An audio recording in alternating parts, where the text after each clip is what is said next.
Hello everyone and welcome to lesson number 12. Today we will continue talking about methods and we will focus on the methods with a return type. So open up your Eclipse, you can go to your Package Explorer, create a new Java project, let's name it lesson 12, methods part 2,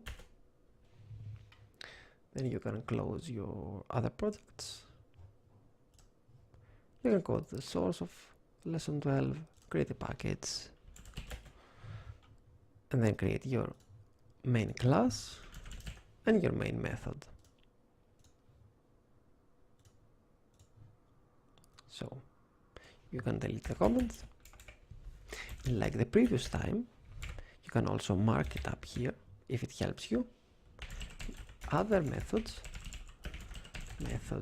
here. Why are the methods here and until here?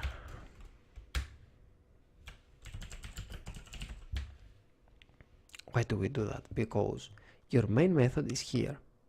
You can execute your code if you write it inside here. And this is a static method. If you want to write more methods, you should write it outside this method. And don't forget that your class begins here and ends here. So you can write the methods until this point here. So, as I said, today we will continue talking about methods and we will focus on the methods with a return type. A return type is a type that isn't a void and can be a data type like integer or boolean, a class like string, or other things like arrays, and so on and so on. So let's create a method that takes two parameters, number 1 and number 2, and returns the minimum between the two numbers. We will create it here, that we have place for the other methods. Public static integer, give the minimum. We will open up the parentheses. We'll give the two local variables, our integer number 1 and our integer number 2. So then we open up our brackets and we can create another local variable here inside and we will name it minimum. We will define it as an integer, and then we will create an if statement. For example, if the number 1 is greater than the number 2, then open up the brackets, then the minimum, the local variable that we defined earlier, will be the number 2. What do we say here? We'll write two numbers, for example 10 and 5, and we say and we create an integer variable. A variable is a box. There we will store our result.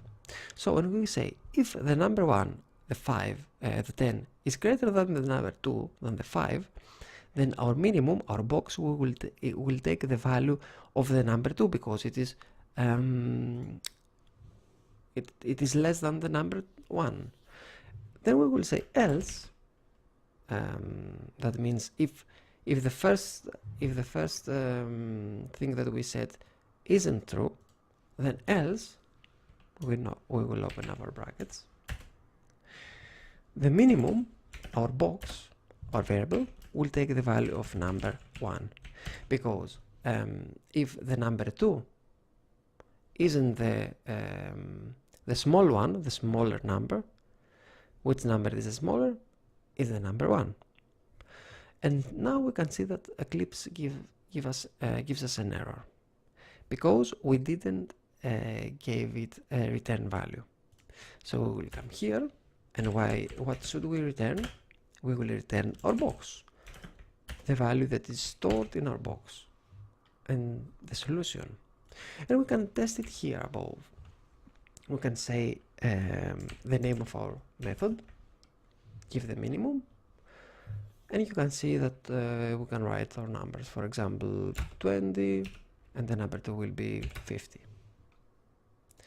And then we write the semicolon, and let's run it and see, will something happen?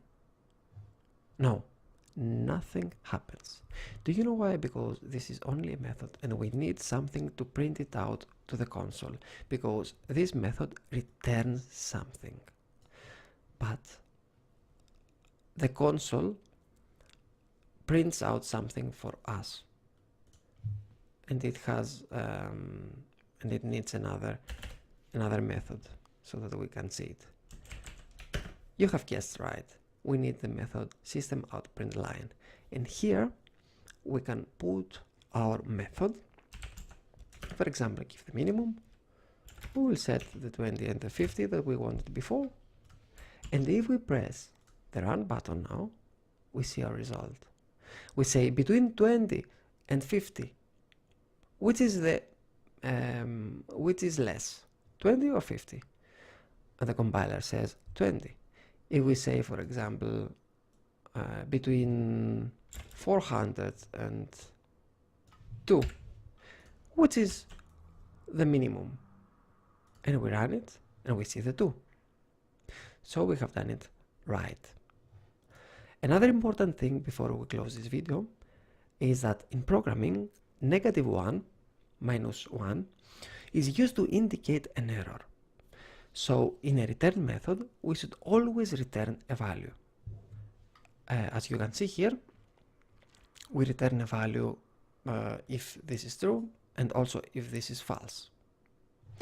So if we can take our result, then we should take -1, an error. For you that remember what we did the previous time, we wrote something like that, except that we didn't use the return -1. Now, if you see what we did here is that we say what is the real score. We put our local variables here, and then we say an if statement. If this is true, and we will define it in the main method, then our final score, our box, our variable, will take this value, and then we return. We don't print. We return this value. And if this is false, what happens? If this is false, then this part of the code doesn't run at all because it is inside these brackets. And what did we say when we explained the if statement? That if this part is true, then the compiler ignores what is inside the brackets and goes further. So if we didn't have an else return -1, let's see it. Then the compiler says, no, you should have something here. So we return -1. And let's see it happen. So what is the real score? Game over, true, my score 10, 10, 10, and semicolon. Do you think that we will take something in return? Let's see. The 2 is this one. We didn't take something in return. Why? Can you pause the video, think about it, and tell me why? Because this is a return value, and we get printed something in the console when we use this method, the system.out.println. If we want it in our console, yeah, you guessed right, we need the system.out.println. And let's see it with true, 10, 10, 10. Let's save it and press run, and now we have the value. But if the game over is false, which means that the game isn't over yet, the player still plays, should we take something? You can think about it.